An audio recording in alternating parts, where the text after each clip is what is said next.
Okay, good afternoon, guys, and welcome to our fifth session of our subject, IT 313. Our topic for this afternoon is about research design.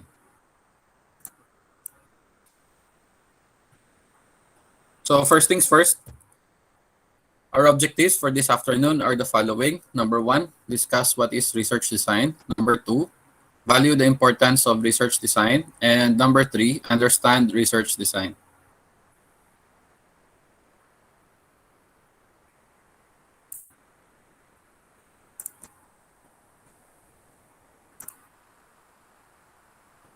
Research design refers to the overall strategy utilized to carry out research.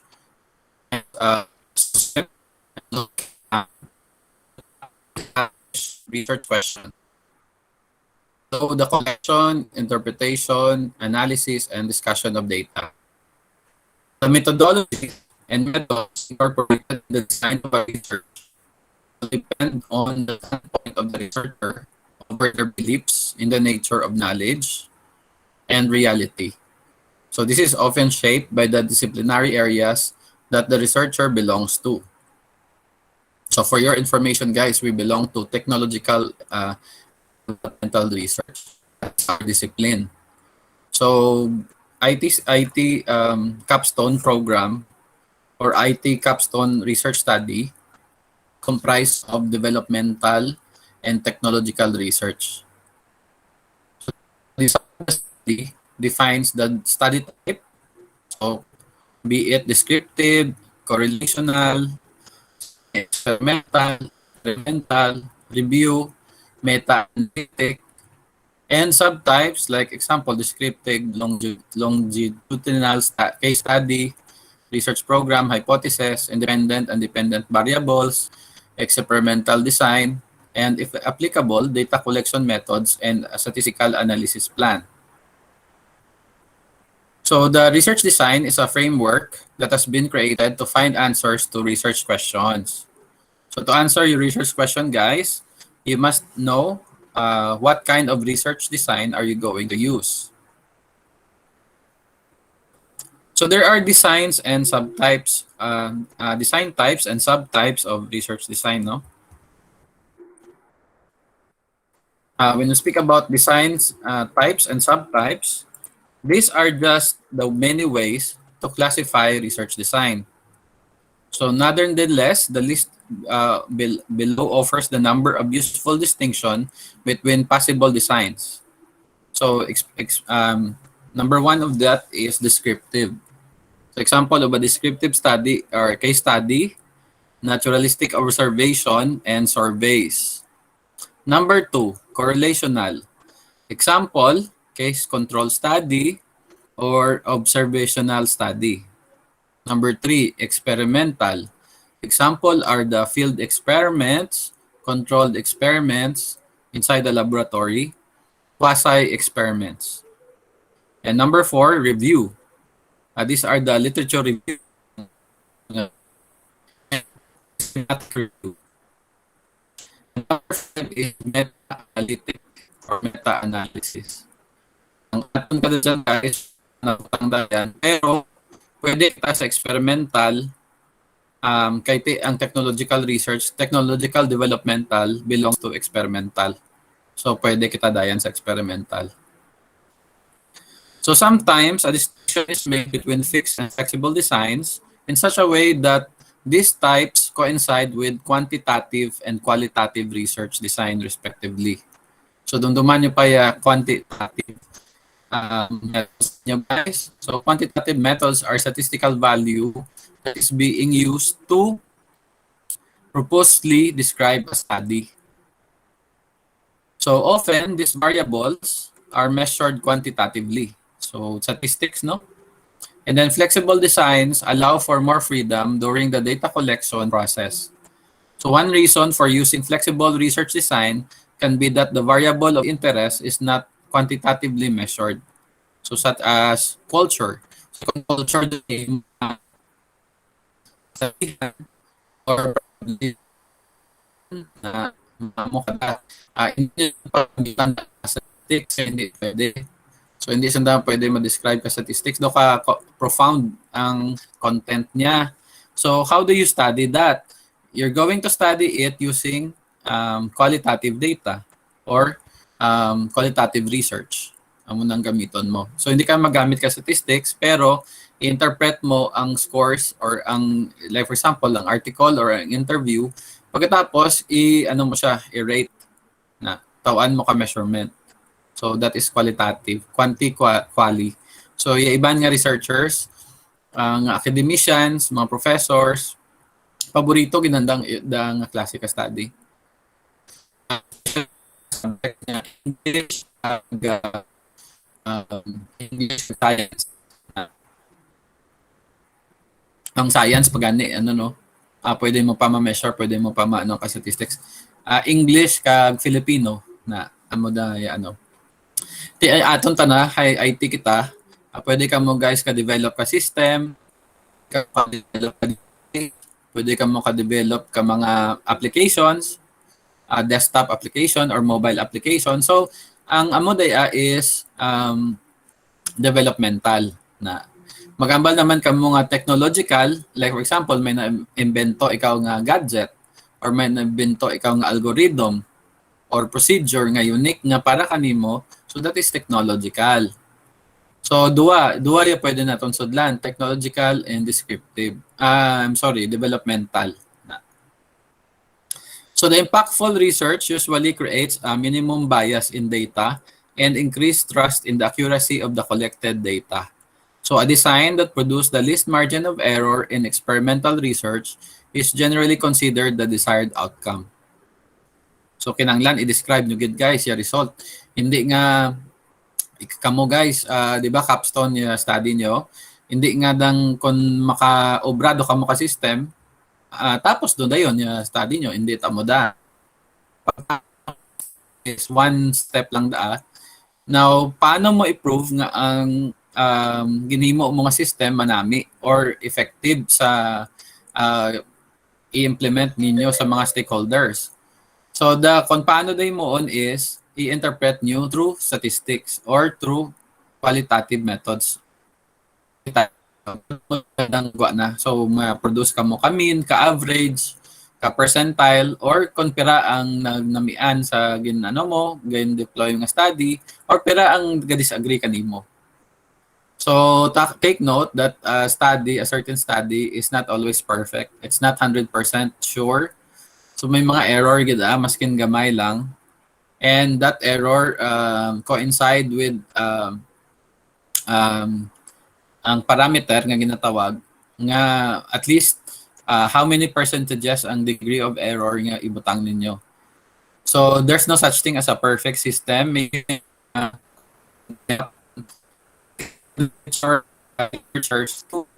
Ang ginatawag ninyo. So hindi ka mo magambal, like for example kamo, sir bago lang namon da nga idea, hindi. Actually, ang mga collective idea nga karang una, dayan do nga daan, pero ginsugpunan lang ninyo guys. So maybe may nakitaan timo nga dang gamay nga diferensya sa study ka iban nga tawo na study imo nga capstone. Or base nakita mo nga yan may need sa dang community and kinanglan nga i-deploy para mapahapos ang trabaho ka isa ka client ninyo or isa ka stakeholder. So amo day guwa na.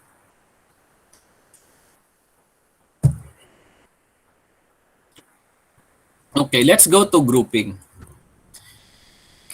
And familiar with the game, the boat is sinking, the boat is sinking. Group yourselves by 4. So gadalagan kamo kada, gagrupo kamo apat. Liwat. The boat is sinking, the boat is sinking. Group yourselves by 5. So 5 duman by 5. Okay, so ang tawag kadang hampang is hindi it's Squid Game, pero ang hampang nga daa is the boat is sinking. So maghampal kamo nga grouping. These are the choice of how to group participants depends on the research hypothesis and on how the participants are sampled. So this in the typical experimental study, there will be at least one experimental condition and one control condition. or treatment. So, but the appropriate method of grouping may depends on factors such as the duration of the measurement phase and the participants' characteristics. So there are 4 types of grouping, no? Refer to your module, guys. Number 1, cohort study. Number 2, cross-sectional study. And number 3, cross-sequential study, sequential. And number 4 is longitudinal study. So those are the things that you need to have a grouping, no? And not only grouping but also for yourself as researchers. So being a researcher and part of the group, you will know your function and your responsibility. So there will be a designated function for you to follow, and expectedly, your group mate will expect you to be performing in the things that you ought to perform. So like for example, if you're being the programmer of the group, therefore you are going to program the system from top to bottom. If you're the designer, then you have to design the front end and the back end of the system. If you are the researcher, you have to research on the new styles on how are you going to develop your system, or maybe the method that you're going to use. So being part of the group not only is limited with the stakeholders, but also with you as researchers. Now, let's go to the grouping of variables. The grouping of the variables are the grouping of the stakeholders. And the stakeholders are the participants who are going to recommend if your study is good or not. So, in grouping, you'll be able to identify the set of tasks, the set of attributes, or the set of characteristics of individuals that you're going to implement your study. So these are the end user, the persons who are going to use your system, and you need to evaluate if diin nga parte ka system ninyo ang strong katama or the strong points, or diin ang part ka system ninyo ang beneficial sa isa ka tawo or sa isa ka organization. So laban-laban mangita gid kamo kada isa ka tawo or isa ka organization study. So how are we going to do this? Through grouping.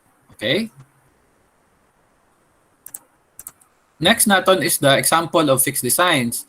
There are 2 kinds of fixed designs. Number 1, experimental research design.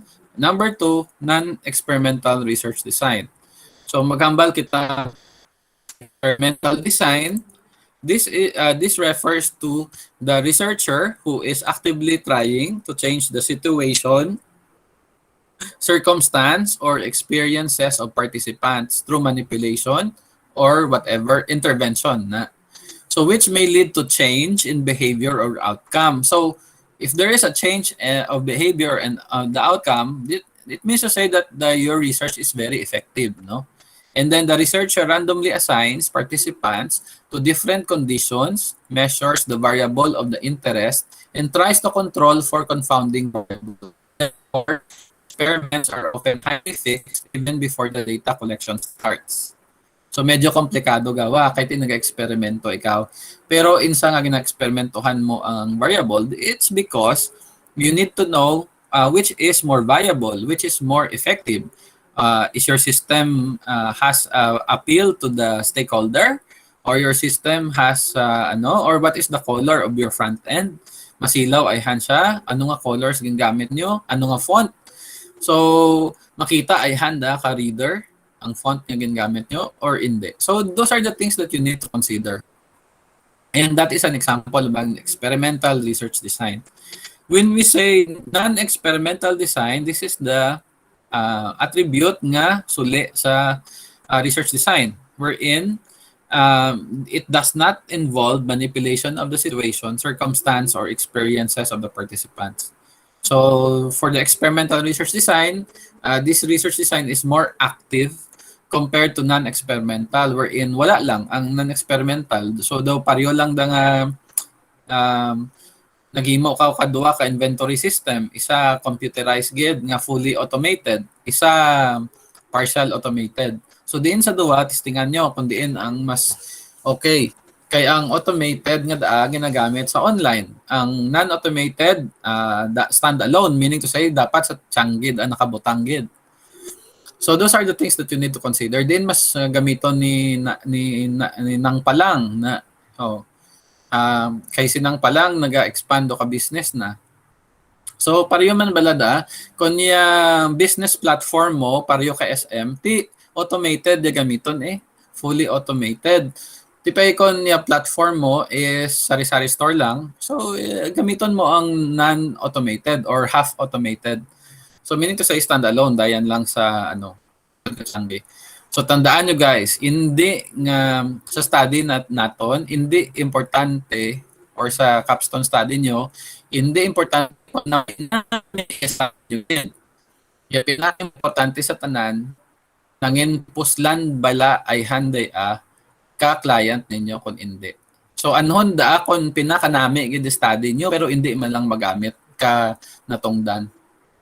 Or gagawin design ninyo tana pang automated gali mo yagamito na lang sa sulod man lang katsanggi. So ibagay ninyo guys, ibagay ninyo experimental or non-experimental, ibagay ninyo ya inyo nga study sa kinanglanon or sa needs bala ya kinanglanon ka inyo nga clients or stakeholder. So amo daya purpose ka research design para ma-answeran ninyo ya question. Pero ginapangunahan tado kamo nga pareho kada syempre dapat ang inyong research study ga-conform sa needs ka inyong clients. Okay? Then let's go to the examples of flexible research design. Okay. Dadon gali guys. I'm sorry. Wala ko maanon experimental research design. So those are the that you can see on the experimental design. And this is the things that you need to know about non-experimental research design. Now, for the examples of flexible research design, we have 3. Case study, ethnographic study, and grounded theory. So isa-isaw na to sanda. When you speak about case study, this is the most common kind of flexible research design wherein it is detailed examination of a particular case or cases within the real world context. And generally, a case study can highlight nearly any individual, group, organization, event, belief, system, or action. So case study is more in-depth. Maghambal ka mo in-depth, guys. This is the detailed explanation or the detailed examination of a capstone or any study. So I think a case study conforms if there is a certain specific problem that is found on your company or any organization. So use a case study type na classic research or design. Now maghambal ka mo nga ethnographic. This refers to fieldwork which has dependent heavily on observation and in some cases integration into society. So the observation enables researchers to share the experiences of their subjects. So moreover, maghambal ka mo ethnographic. This is a type of social research that involves examining the behavior of the participants. Aton siguro hindi doon we need to study the behavior. Ang aton tana is either case study or theory. So you will know later on kung ano insa nga it's either a case study or a grounded theory. So more than that guys, kung isa ka individual ang gina-studyhan ninyo, case study na siya. So maghambal naman ka mo grounded theory. This refers to the theory na nadumduman ninyo at the same time theory nila. So maghambal ka mo nga grounded theory. This refers to the outcome or on to the collection of qualitative data. As researchers receive the data collected, ideas or concepts becomes apparent to the researchers. Manan mo nga amo duday idea nun nga sa amo kada nga pamaagi kung i-computerize mo day mangin mahapos ang trabaho or mangin mahapos ang obra. So that is grounded theory guys. May dyan kadong ngadang prevalent knowledge, may natun kanaan mo nga kung i-computerize mo day mangin mas manami pagid ang function kada ang organization or ang amuday ang or practice. So ang knowledge yung ginatawag, that is an example of grounded theory. So I think that is all for this afternoon, guys, no? For your activity number 8, it is called design thinking, no? Design thinking. Insa, what you're going to do is you're going to refer to your research design. So it's there on your module. And on your own words, make a probable research design for your capstone study. So you must refer to an already made textbook from past batch that you may use online and offline software, provided it will be copy-pasted to any processor, convert it to PDF, and save it as activity number 8. So I think, guys, your design thinking can be found on chapter 3 of a certain study. Okay? So the color theme of this PowerPoint presentation. So I think the color theme natin is blue. Ano nga klase ka blue? So this is hindi siya old blue, pero ano siya, the blue-green na. So medyo may pagka-green gawa, no? So blue-green siya. So this is the color theme of our PowerPoint presentation. It's blue-green. And ad astra per sapientia, to the stars through knowledge. So thank you guys for listening to our lecture, and I hope that you learned something, no? For this week, your activity is called Design Thinking 108, and what you're going to do is to create a research design. So ang pamaagi kapag ka-research design ninyo, gintakol natin sa lecture. Pero ang format ka research design, you may refer to guys. I will just randomly select one example, and I will post it in your FB group. So wala ko siya mapakita sa slide ninyo. Wala ko pa makita ang thesis book na ginokopyahan. However, if I can find it today or later on, or karon sa gabi, I can post it in your Although you can start now based on your research design, and you just click research design on YouTube. On your, and then you can find tutorials there for the So you may refer also for the link sa aton nga module. Okay? So do you have any questions regarding our activity for this afternoon, guys?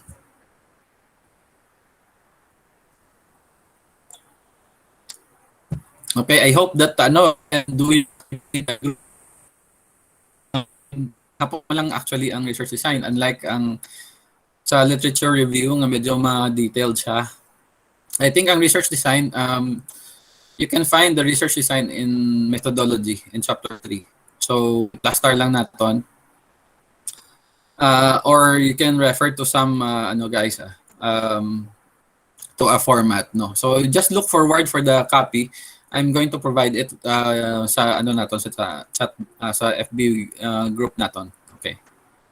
Now second topic, if you will notice, guys, I have posted in your ITPE 3 the downloading of your Visual Studio, no? And I'm sorry, guys, nga paaliwaton ta kamo ka-install, no? It's because na found out ko kaina nga hindi pwede ang 2013 kag 2015. Pero the good news is you don't need to go to school. All you have to do is to download the installer. The installer can be found on your classroom. Tuya ko tongin butang sa idalom kay inyo nga sa idalom ka module ninyo na. So, ang installer nga dato para dato maka-download kamo ka Visual Studio 2022, ang pinaka-latest na preview. Since preview pa siya, so free lang.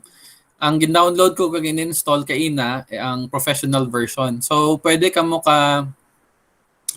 ka-install community version, pero i-suggest ko kay free man lang, professional version do lang ya gamiton ninyo. Take note nga kinanglan ninyo may internet connection mag-install.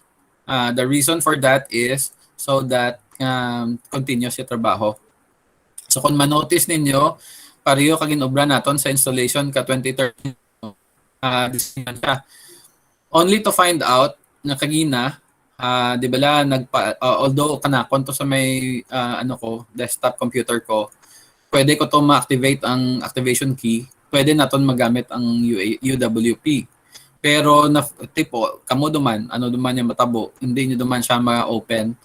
So ginimo ko sa laptop ko lang, gin-try ko install ang 2015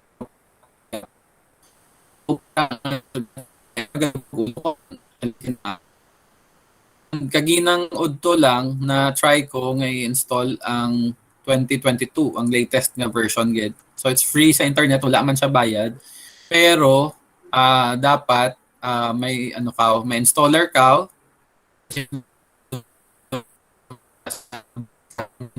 sa IPE3. Dapat internet connection gid. So ang at least nga magasto ninyo sa internet bandwidth is 4 gigabytes.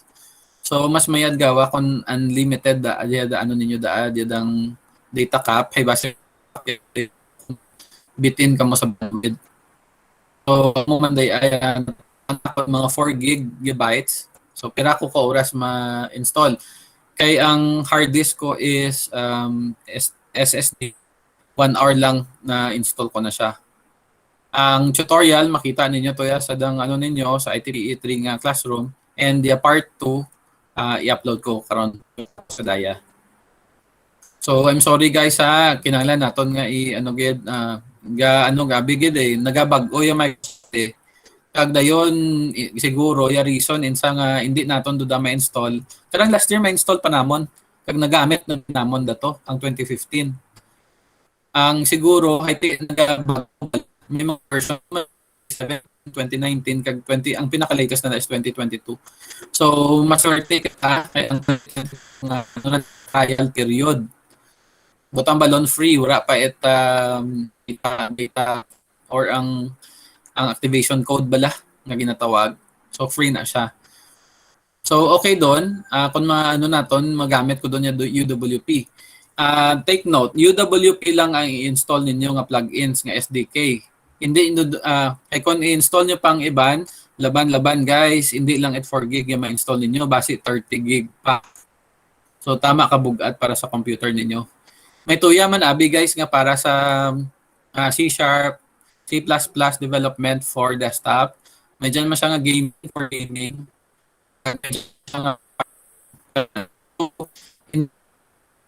Python kag ano ang UWP lang ya ano ninyo i-install hay para mamagaan ang installation, hindi mabugat.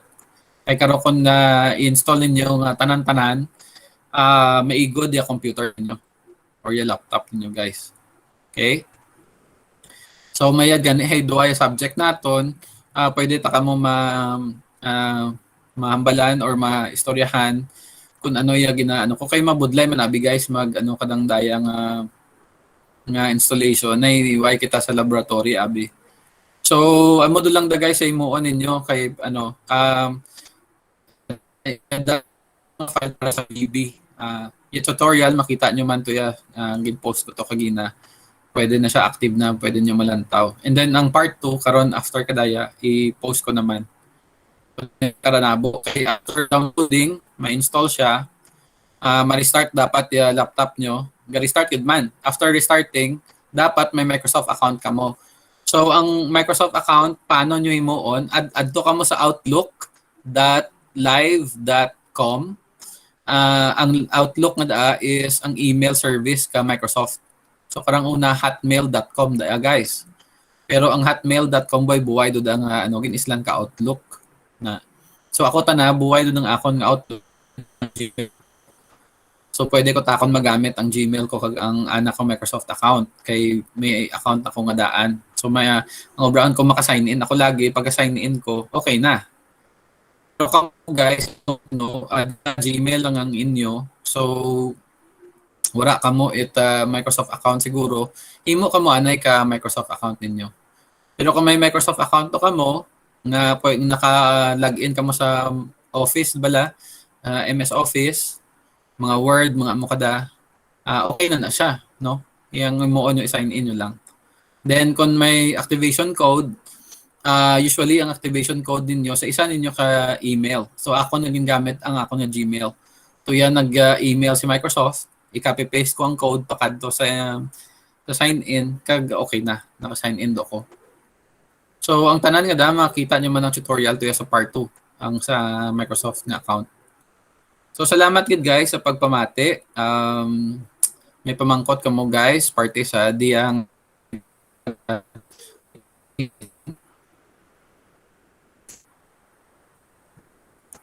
hello, good afternoon. Any remarks? Do you have any remarks guys? Okay dumadya guys, amo gid may amo gid kayo lang gid ko ka paghangop nyo. Ay may mga palpak gid man kita nga dang installation kag ano bala, ti ginatama naton. Ay para nga pag Friday mademo do kita and by next week kundi sige doon yung coding ninyo sa UWAP. Malawig nga niya coding. Why ko advice nga nga i-type ninyo yung code ang obrahon ninyo, i-open ninyo yung module ninyo, dapat i-download nyo gid sa Classroom ay para may tamdan kamo. Kung hindi, copy-paste nyo daya code pakadto sa UWP main kag sa XAML. So duwa da ka panel XAML kag ano. Hindi lang abi ang UWP medyo ano siya multi bala. Pero sir, may dyan drag and drop nga app may dayan guys. Kay garing hindi ko pa matudlo kaninyo kay wala pa ma-release. Why pa siya ma-release? So maybe next year pa na siya ma-release ang drag and drop nga app making sa desktop. Sa sa mobile, dayan doon nga daan doon. Although kung gusto mo pabudlayan kag galingon mo, installan mo ka Android Studio. Pero may mas mahapos pa sa Android Studio no. Tudloan talang garing kamo kada kon kanakon i-assign ang mobile app. Pero kung sa iban, may base may style matanda nga anda or may software matanda nga naman nga gamiton ang madaguro anda nga itudlo kaninyo. Ang sa kanakon lang is UWP kay amo day nabutang sa naton. Sa sa core syllabus. Na basahan nyo bala core syllabus kay gaanggid asanda. Gisanto. Yung mga ginatudlo naman sa ninyo kada week na. So salamat guys. May pamangkot gid, palihog pamangkot kamo para naton.